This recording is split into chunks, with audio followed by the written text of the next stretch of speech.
Dear colleagues, thank you very much for the nice invitation.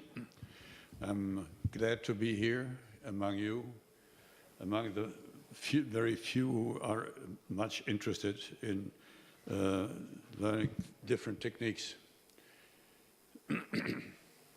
I'm talking to you about deep lamellar keratoplasties and a suggestion of mine.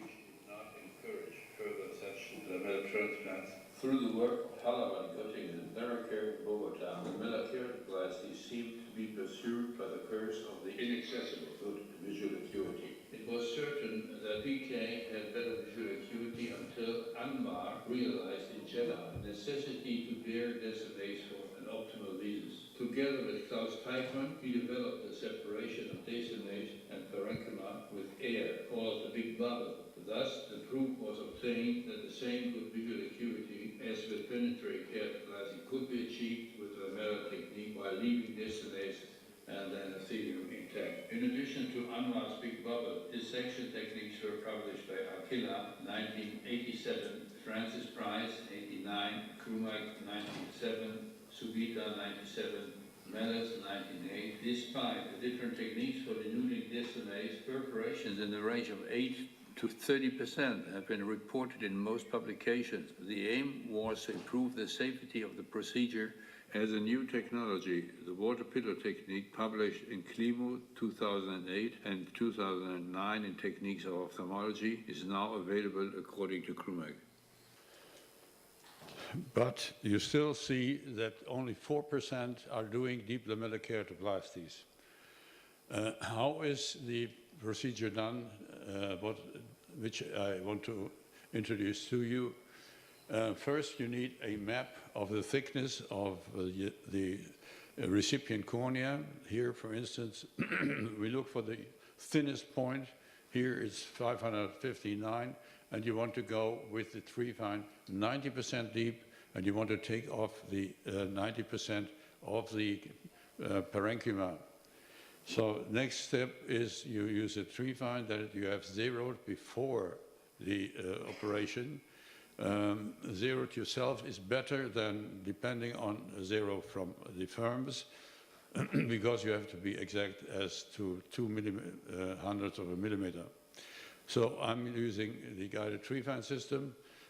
You may use as well the handed trephine, which can do that. So we have now the primary trephination, that means the one that we usually do, cut down to the 90% of the thinnest orb scan value we have. I don't know why this is oval here, and it must have to do with the different programs. And then something you are not used to seeing, we do inside the primary trephination a second cut, with the reason that from there on one does the blow up with BSS, and the blow up, the BSS should not extend further than to the primary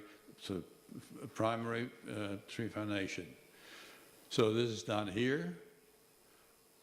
All movement must be from up to down, not only directly.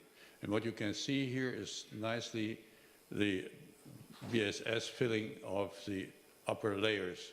From then you do a paracentesis, and the paracentesis serves to exchange anterior chamber. No, this is one too much.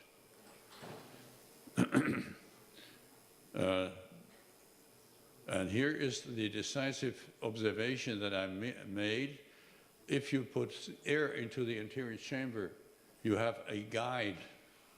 The decimase folds are visible for you, and you see where decimase is and lies.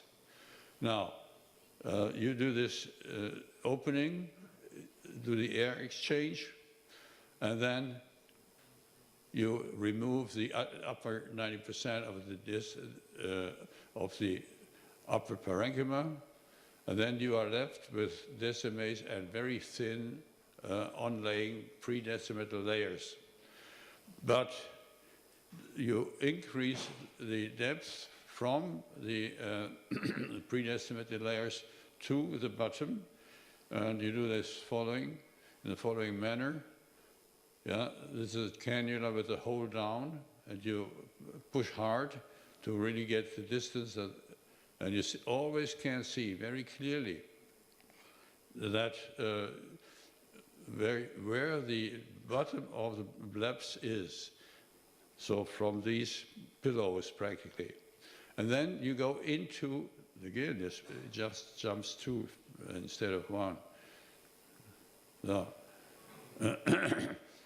now you go with a needle, or you use the needle only for the entrance over the folds you see formed by the isthmus. So just slide over the isthmus under your control.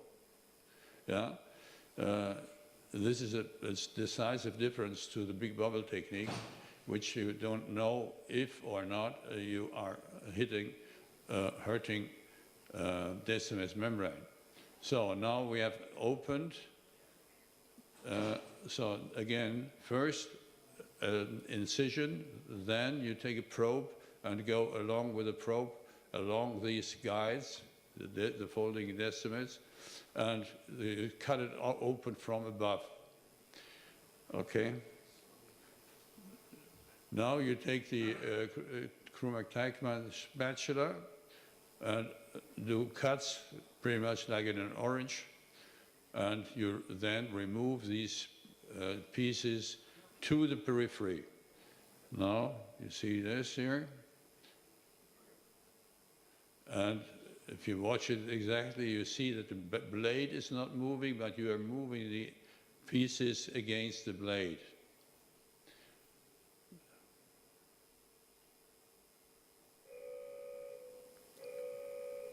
Then 4 single sutures, and then the double running anti-torque suture, and the 4 singles are removed. And don't forget to put a peripheral iridectomy on, because else you may get problems with hard eyes or even worse. So these are the single steps that are different to other techniques. And I just want to make sure, very sure, that the talk that most people answer and respond, if you talk about deep lamellar keratoplasty, they say you don't get the same vision. That is not true. You see there's big figures, 881 for the perforating keratoplasty and 454 for the deep lamellars. They look very much the same, and they come to the same result. So I thank you very much for your attention, and I think this is a procedure that heals keratoconus, not for a certain amount of time, as it is with PKP. Thank you very much.